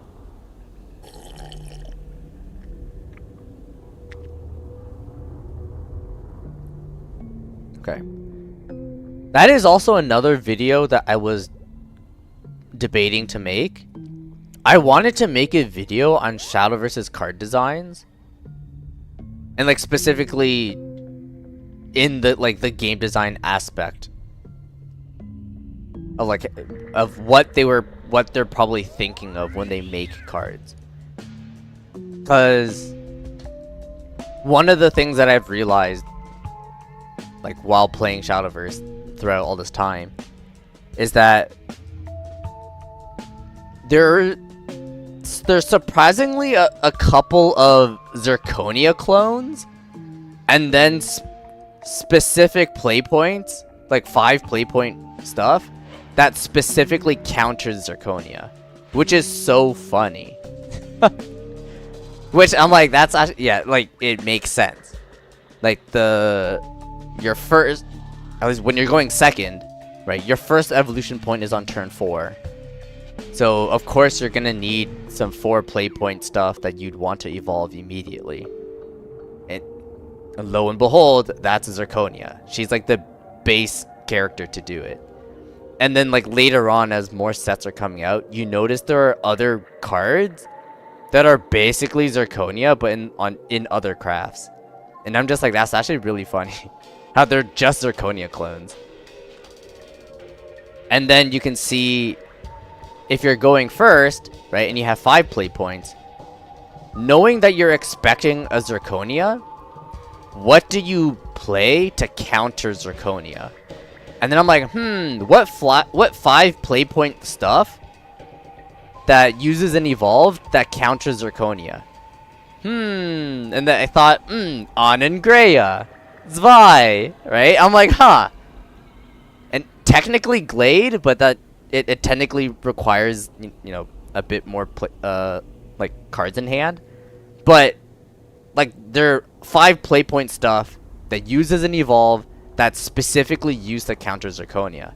And I found that really funny.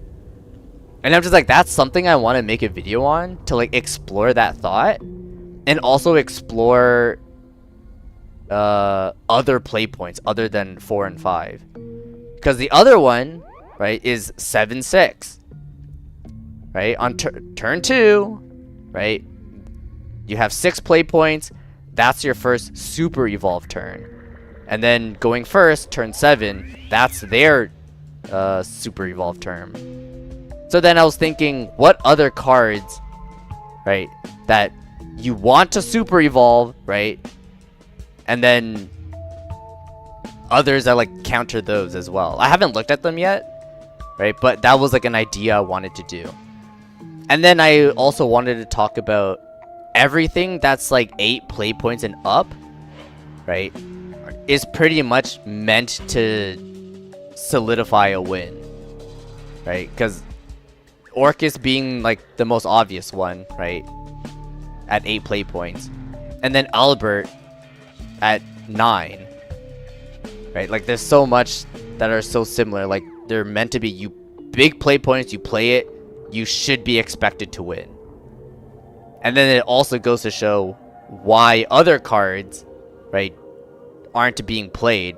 Because when you spend all those play points and you're not expected to win after that, then, like, what's the point of playing it? So yeah, that's something I wanted to make a video on. As well as, it's also a minor prediction of what happens after. Right? Predictions of future sets. Because once set 1 is, rotated out. So, like, Zirconia was the baseline of turn 4 evolve. That was the pure baseline. But if that's gonna get removed, whatever this new set 7 is, like, they're gonna make a new baseline Zirconia. And I am so curious on what it's gonna be. Like, what is gonna be the new Zirconia?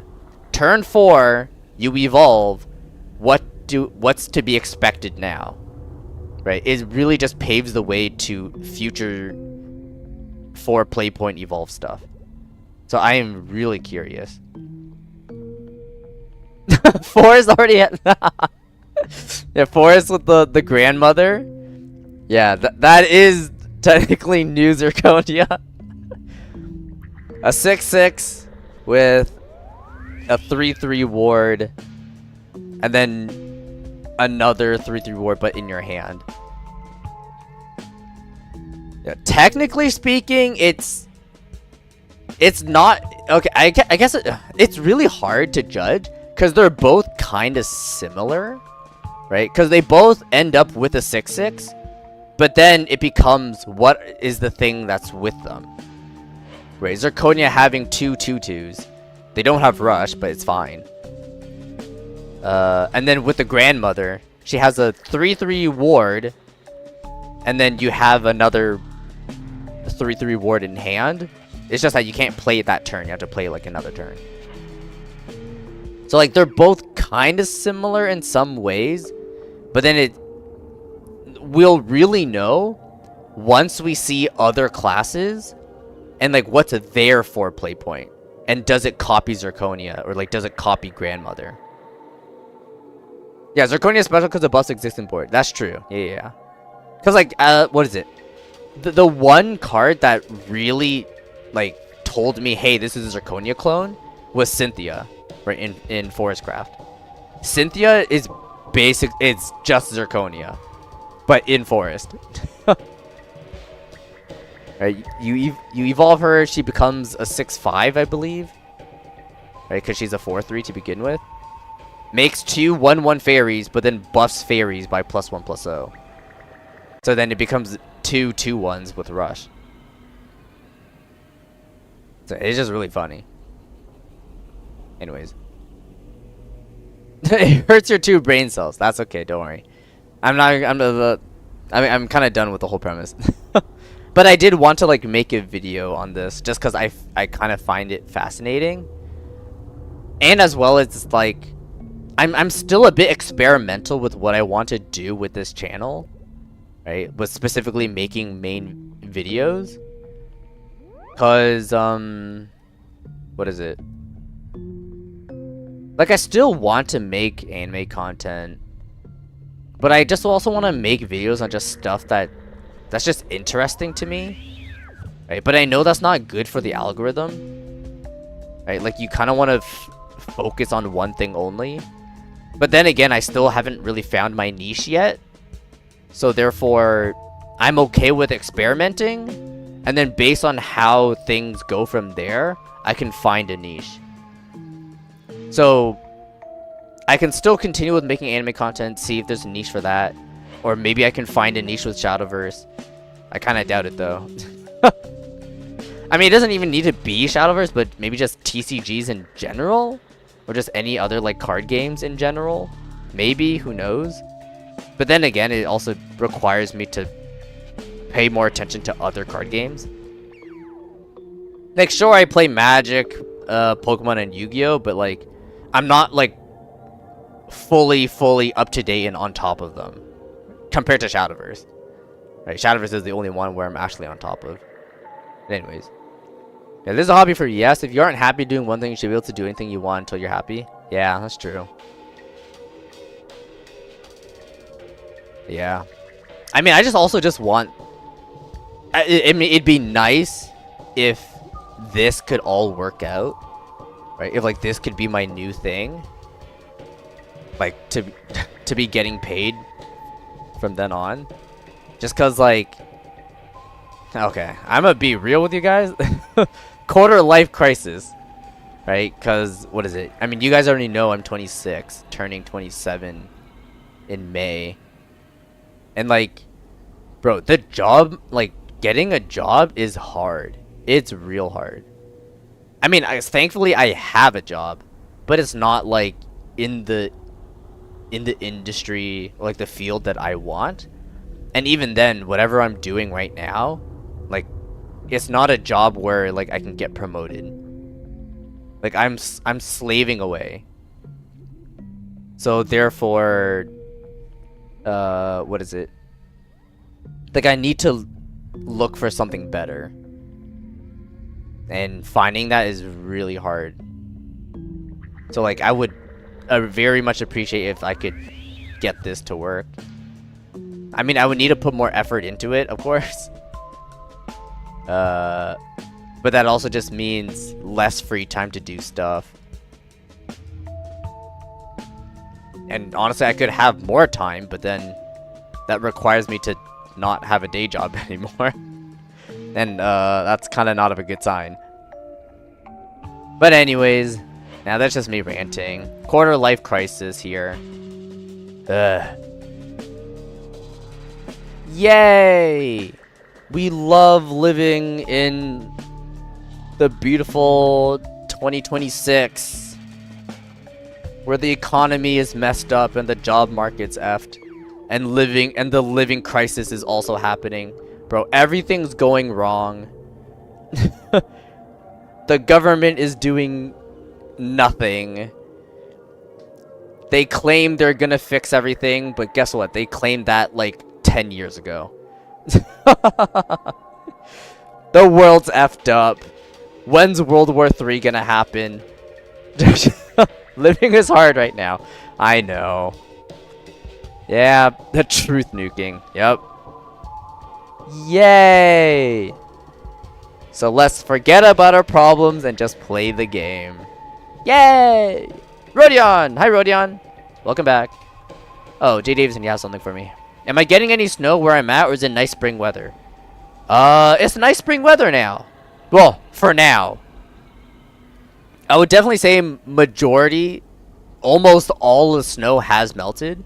So that's really nice. And it has been getting warmer, which is great. However, I'm not going to say it's spring just yet. Because knowing Canada weather, I will not be surprised if suddenly it snows. Because it might happen. Who knows? It must be nice. It's been snowing all day. Oh, gosh. Alright, J. Davidson. Dang. That is unfortunate. If Fool Spring, second winter approaches. Yeah, that's what happens. It truly sounds like we can only flee, leave behind a cave city worth of Q to be devoured. Across my team, the sentiment is so low, everyone is of like mind. But I cannot let this rest. I must find a way to at least help anyone still alive. We would just need to wait for Tell-You to get back first. Yes, she has been so worried ever since our plans fell through. Once she finds your Moo friend, she will probably come to get me too. Or maybe she can just leave without me. Heh. I do not think she likes me very much. We modified it to listen only to us. That will not happen. Karek's silence is finally broken. Their voice swells with even more hope. Tell-You? She lives? Who's Tell-You? Agisa, that is my Vel friend, the one I told you about. She worked in materials. That is a long way to descend. Imagine how she must have fought through without a time stopper. That is Tell-You, all right. Some spirit returns to Karek, standing taller. As tall as a Mind Core might, at least. Uh-huh. She is somewhere around here. Oh, what? Time Stopper? That is what those connectors are? Wow, you are so lucky. I only ever got to use it once. Anyway, that gives me an idea. If you do not want to just flee and you really want to stop this, then bombs are not such a bad idea. How does that make a difference? The spine connection will still be broken, yes? Right, but the Time Stopper is pretty powerful. It is maybe the 3rd or 4th grand assist in the Spire, something like that. And as you know, it even comes with robust dull connections. So whoever enters the core after we take it back, they could use the core's strength and authority to reform it into a big relay. Something that can claw around in the dull to find and connect to the Spire. Then it would serve as a very loud, angry, and distant vertebra.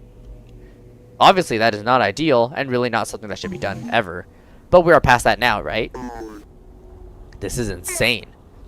Idril, how difficult is that? Is it something we can do quickly?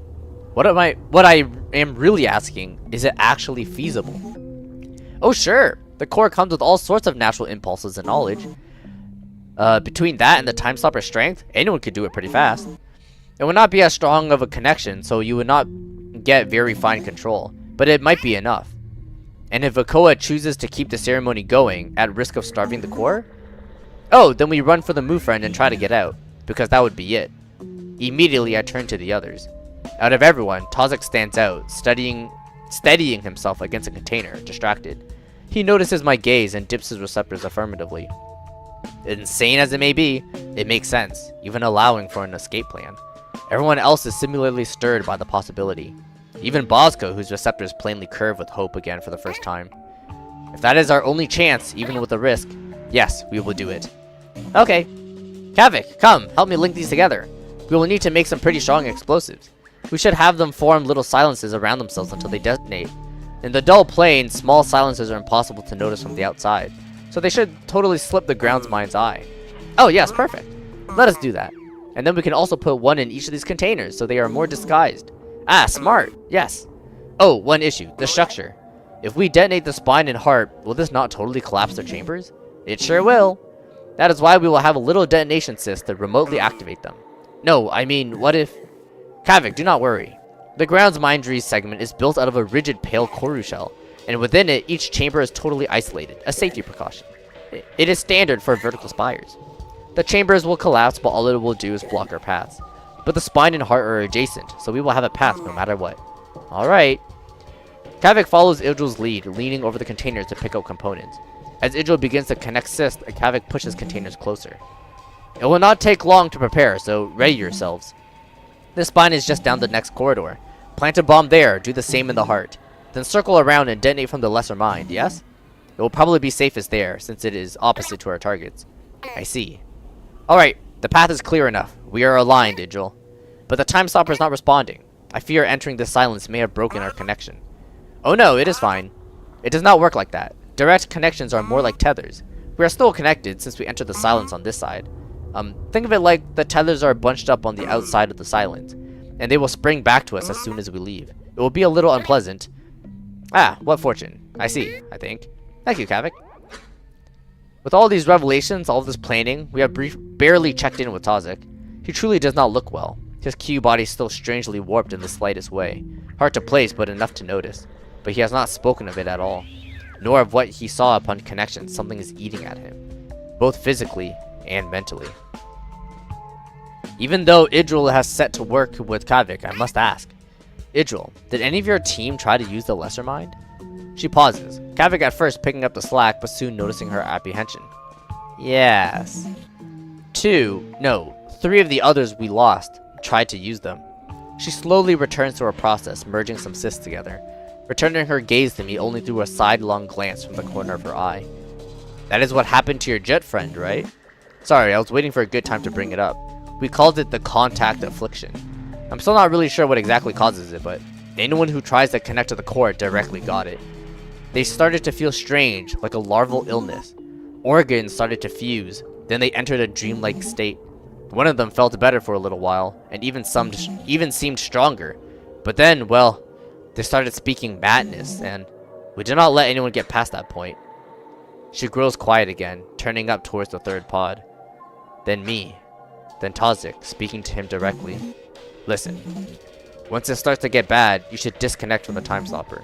just in case, okay? If you can find a spare mine core somewhere, maybe try doing an emergency renewal. But, we did not. Across our team, a new dread grips all of us. There was at least some peace in knowing final death would be quick before Toxic is least concerning of this. How could we have been so careless? And after all that talk of infection too. This deathly state of ours has made us too sure of our own resilience. He only slowly dips his receptors in response. Oh. Are the pointy things on their head horns, or does Twin have an unfortunate hairstyle?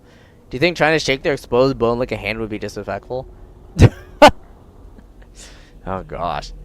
Okay, so like their horns are essentially their receptors. So I guess. Ooh, I don't. What's a good way to? You know, in Avatar, you know how like those blue guys have like their tails, and they use their tails to like attach to other animals. Is like that. That's their version. They're like little horns that they have on top of their heads. They use their hair, not tails. Oh, my bad. Bro, it's been forever since I last watched Avatar. Gosh.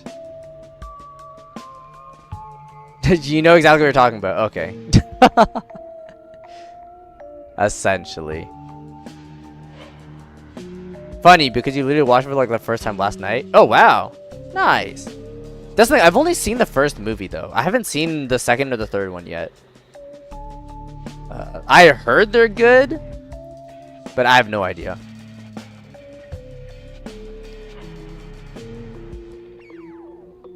Anyways. So are they its eyes, ears, and noses?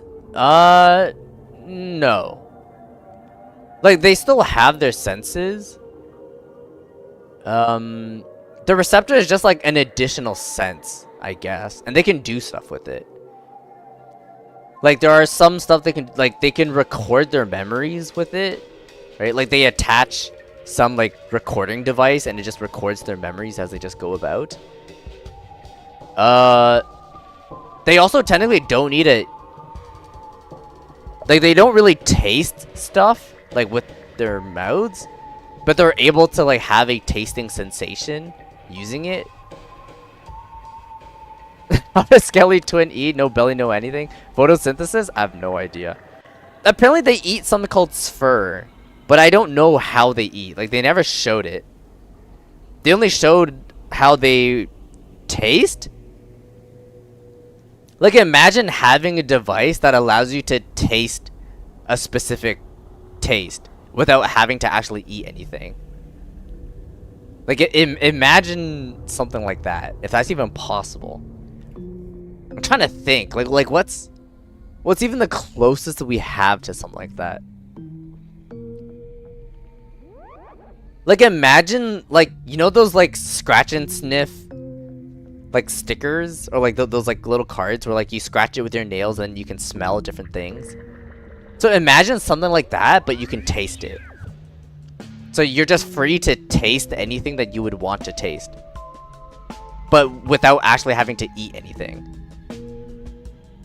So more like sensors mixed with like memory storage.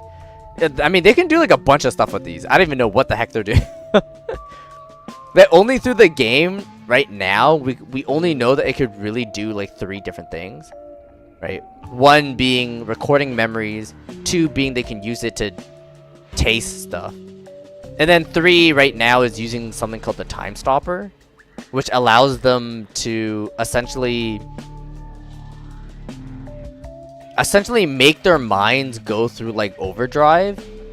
So like they're perceiving things basically like everything is really slow, and their mind is basically thinking on hyperspeed. So to them it makes it seem like time has stopped, and they're able to like talk to other people in their minds, and also like just be as one collective unit. Anyways. So the what I mean by this game has a very like sci-fi heavy plot. Anyways.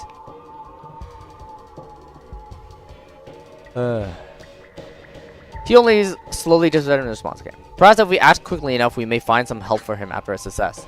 Gakvu approaches him, speaking quietly. Some reassurances, I am certain. Despite this Zenruka looming over us. Oh, we don't know what this means. Our new path shines ahead. Oh god. After all, it would have been unlike Velzy to merely crush our hopes. All we need to do is go out, fight, place these explosives, and retake the core.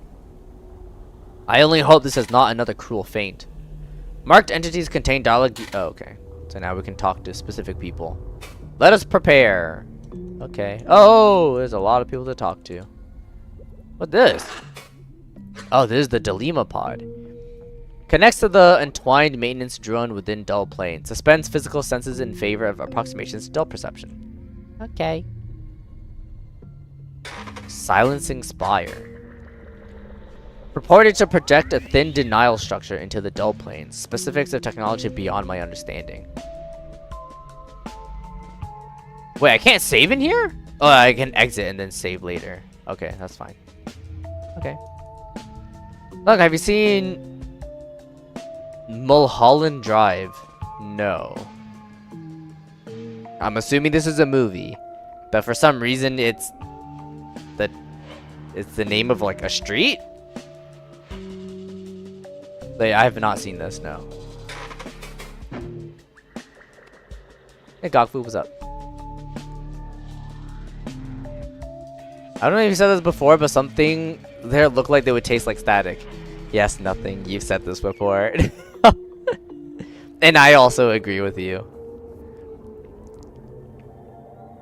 Tazik and Gokfu linger near the operational shield.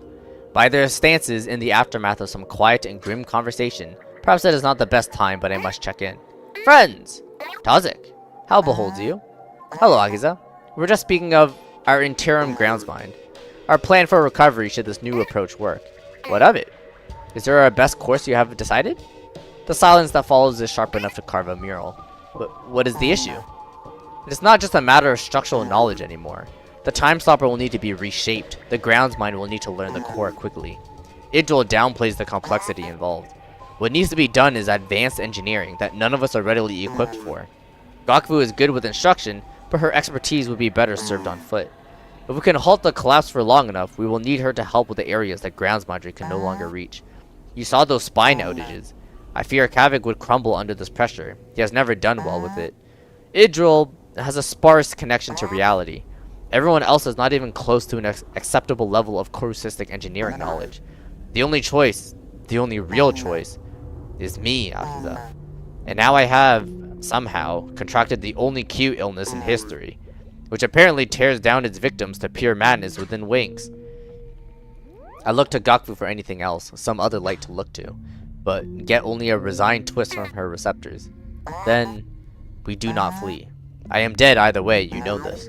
With no guarantee of a cure, especially in whatever madness may persist outside, I will not die a coward. Funny as it may seem, it is the same for me. If we live, with what I have done and shared with you all, I will certainly be killed for my traitorous actions. So if my death is as certain, then why not risk it all? Velzy and all beyond the stage will applaud this ridiculous plan. Doubly so if it actually works. So if we are the ones to do it, then it will. Both of you, everyone with us. There's no other assembly I will trust with this task. But we must hurry. Stay ready to move. Cool. Is that a disco ball on their horns? Essentially.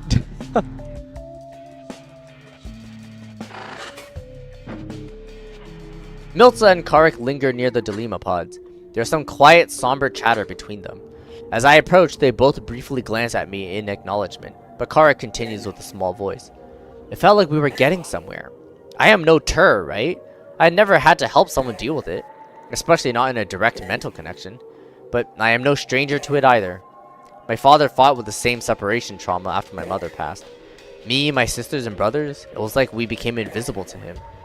He told me once that it was like the world was fading around him. An eye torn from his head, and he passed within eyes, quiet, not ill, just unable to continue. Are you saying a car? What? Oh, a Tur? It's like they're different like races. I mean, it's a sci-fi thing. Like, there's like their own language. GG, you're going deaf. I mean, it's fine. It's not even actual English. Like, it's made up words that they had to do for the sci-fi plot. So yes, I am fine, and I know it is not my fault. It just feels unfair. Really, the only way it shakes out to being fair is if you are right about all this. Karek pauses, and while it is a natural place for Milsa to speak, she is hesitant, picking words very carefully, more than she might have normally. Is it because I have approached? I think no less of her. I know this plainly to her in the loose shape of my receptors, but she is still no enemy. Maybe that is what she needed to continue. That is what I want to believe, Karek. Oh! Karek! It's Card! I mean, that's his name. I mean, I might be pronouncing it wrong. I don't know how else to pronounce it, though. I mean, it could be Carrick, but I doubt it's a Carrick. I think it's a Carrick. The alien car. Whether it is in there or somewhere else beyond Velzy's stage, in the end, our lives and deaths are only dreams. And whatever it is that makes us up, it returns to the same place where we wake. Surely to dream again in time. There is a silence, an end to what must have been Milsa's check-in with Karek. It is good that she did. She has been the true navigator of Itzel's situation. Their attention turns to me, and I dip my receptors in greetings. Forgive my intrusion. We will need to move again soon, so I wanted to see if either of you needed help. Well, a new body would do. None of the golems here are suitable. They have all been thoroughly gutted. I feel useless. Nonsense. Even without a body, your structural knowledge has proven to be vital. Perhaps even more than your fighting ability, not that it was lacking. But if you stay and coordinate with Idril, this new plan will be unstoppable. Ah, you have a point. Idril seems clever, but I can tell by her voice. She is sleepwalking. It is like she cannot tell the air from the walls. Not that it is any easier for me in these warped spaces. But if I help ration the explosives that remain so that each explosive is just strong enough to take out the spine, the heart, ideally only half of the lesser mind, then we might pass through it again. Yes, I suppose my knowledge would be well placed here. Haha, Akiza, you're quite skilled at finding the light between the Vilk stalks. If only to cope with this situation. Thank you. And Milta? Are you prepared to continue with our plan? Without any doubt, Akiza. It is true that I dream of a peaceful joining with the meteorite, but this is not how it should be.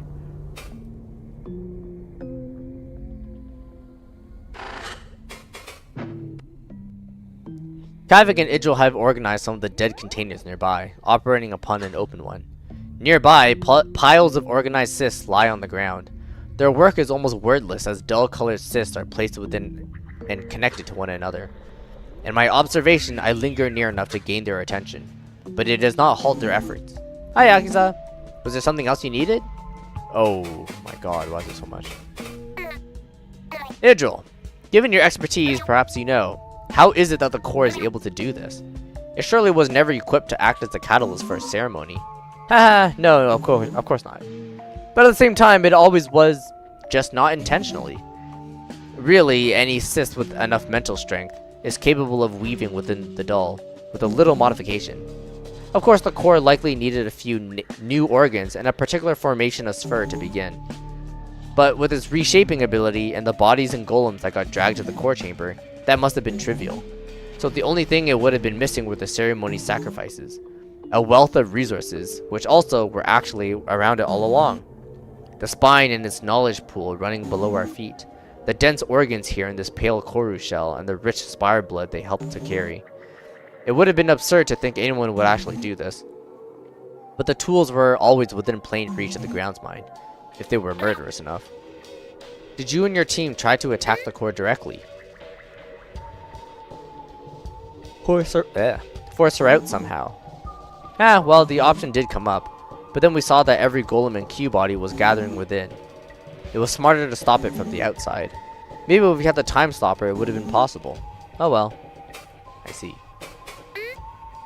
Idril, have you been attacked here? Do you know anything of our foes? Oh well, I've not really been at... Oh, well, I didn't see the comma there. I've not really been out of here, so I know the others broke the core chamber door, and then did some little tricks with the barricade to fake a collapse. They even severed nerve connections in particular spots that I had no knowledge of. Very clever. Tell you came up with the idea. But no golems have gone through. Especially not since most of the ones outside the core were slain and brought here for our plan. Golems? Idril, there are no golems out there. Not even bodies. No, I speak of the dull creatures. I struggle to place the words that describe them. Creatures? Illusions? Specters? Even though it was so recent, it feels as though the events are fading from my memory.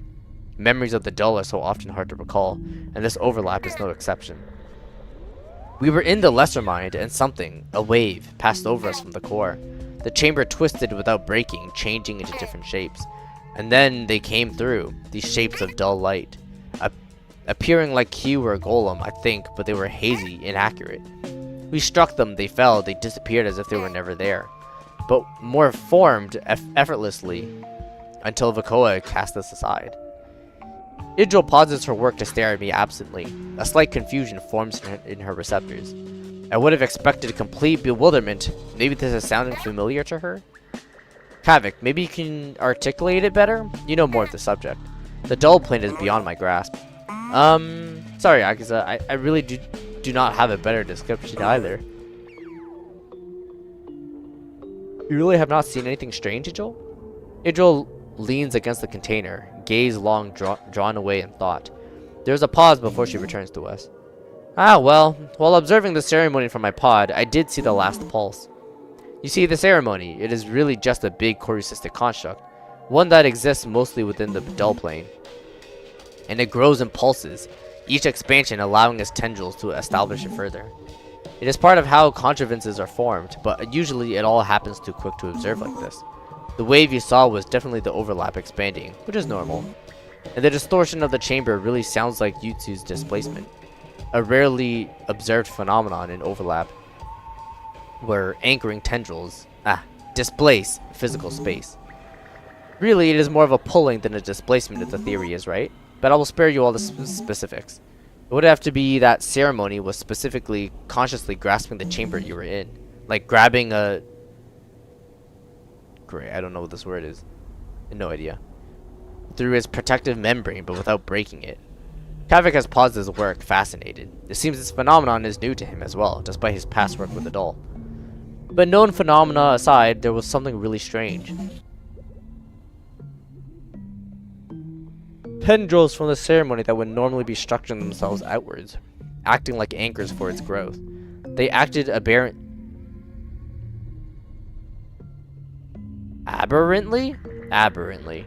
curving around the overlap into the Groundsmindry segment as a whole, deviating from the ceremony, folding back into it, making... Sorry, it is hard to describe the dull plane in so few words. To put it simply, I thought it was the result of some sort of incoherence, as in parts of the ceremony falling apart. But it sounds like Vakoa is actually diverting focus from the ceremony intentionally to make it creatures, using the ceremony's limbs to form shapes within the doll, somehow giving them intelligent direction, and then stabbing them back through the overlap into her side, just enough to become physical. From your description, I think their presence may still have served as anchors in the widening of the ceremony, maybe incidentally. But that is completely crazy, though, to have such accurate control. I cannot even imagine the focus required, and to have the tendrils animate like intelligent creatures. I mean, I said that has just never been done. Yes, totally unprecedented. Wow, I kind of want to see them myself now. But it is better if I stay back. Be sure to keep a record of your sight for me. Oh god, why... Bro. There's so much dialogue! A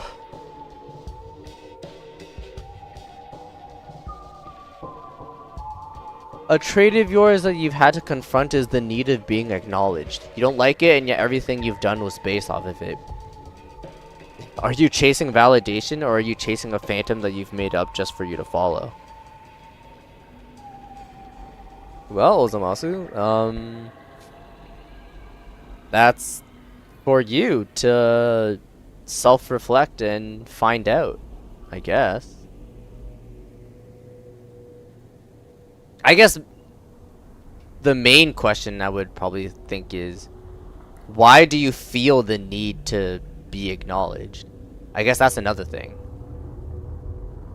Why do you think that you need to be acknowledged? And then, do you think you could trace it back to something in your childhood? Right? Like, maybe... Maybe as a child you were being neglected from your parents, and so you developed that trait. We're getting a very, like... We're going to psychology stuff now. Could we raid Corru TV? You feel like it needs to happen? Sure, yeah, we can.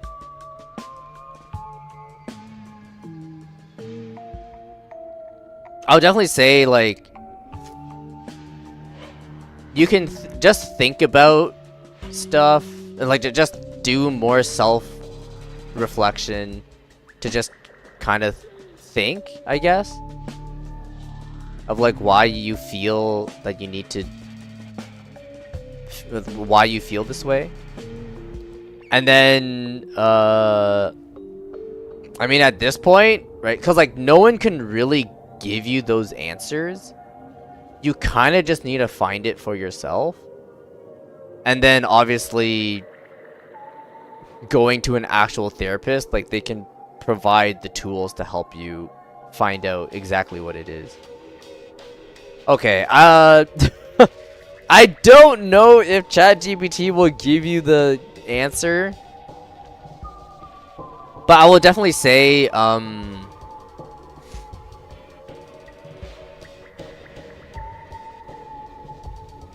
yeah, it's only you who can find out the real answer to that question, right? Like, other people and, like, me, like, will all give, like, our thoughts on it, right? Like, maybe this is how you feel, but it is ultimately up to you which answer that you're going to accept. So, I mean, I wish you luck trying to exactly find out the reasoning.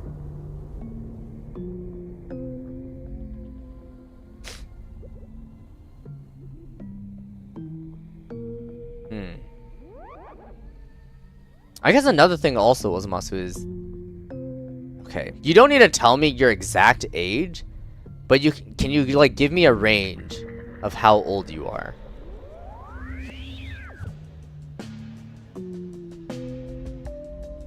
I guess also just because, like,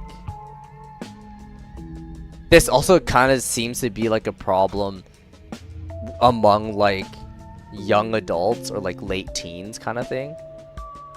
Okay, 21 this August, young adult. Okay. Then it's starting to make sense. Okay. Yeah. I mean, it's really also just your mind, like... It's your mind literally just developing and maturing, right? Like, it's kind of a natural process. But it really is just to be more mentally aware with stuff. Like, I would definitely say probably reading or, like, just, like, watching videos on, like, this kind of topic might help. Although, just take things for granted, though. Like, take things with a grain of salt. Right? Because, like, not everything that you see is true. Right? And, like, you can take...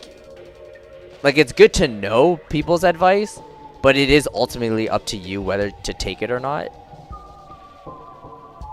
Just because, like, there are quite a lot of people who are, like, very one-sided with how they think. Right? And then they're, like, spreading their stuff as if it's gospel. Like, bro, it is kind of... Like...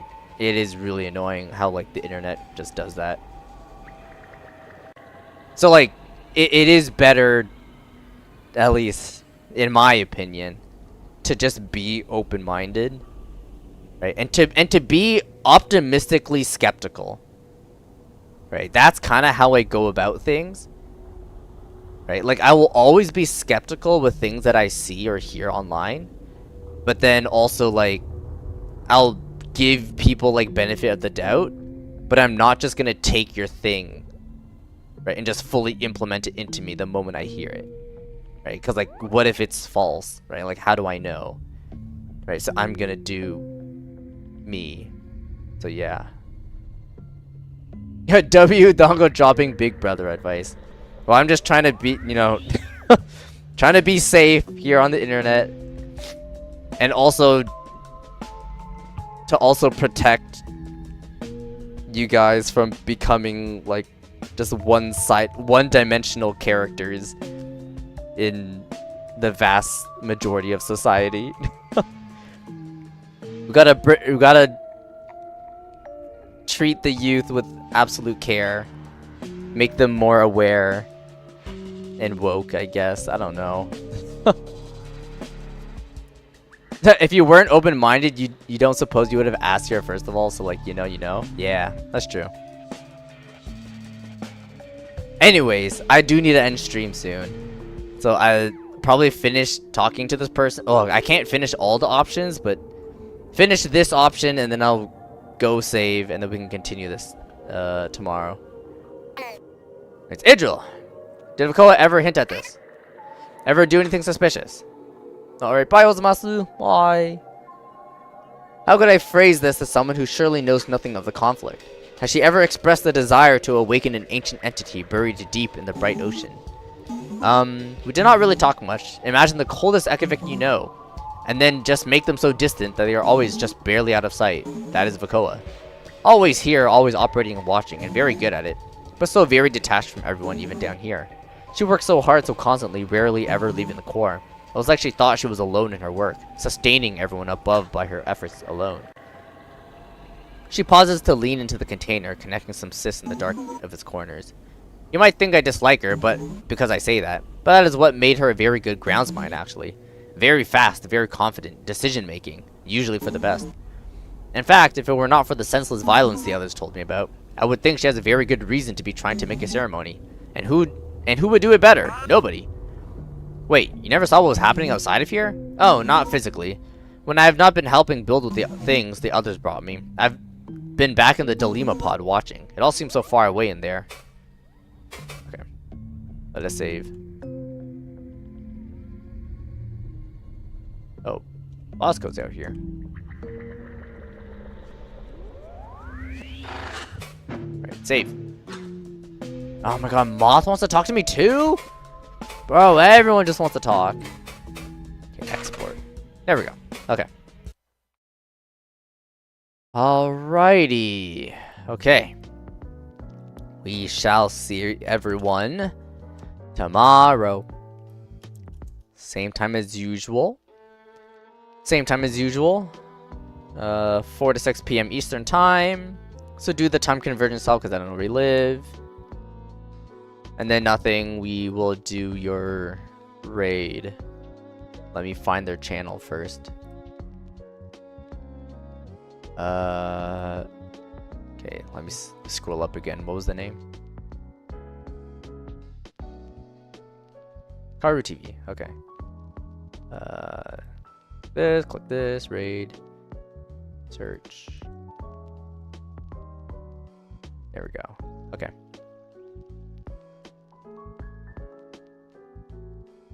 Yep.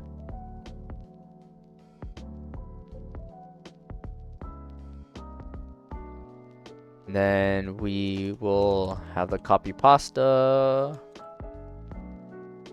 There's the first one. There's the second one. Okay. Alright. We shall see you guys there. Okay. Bye.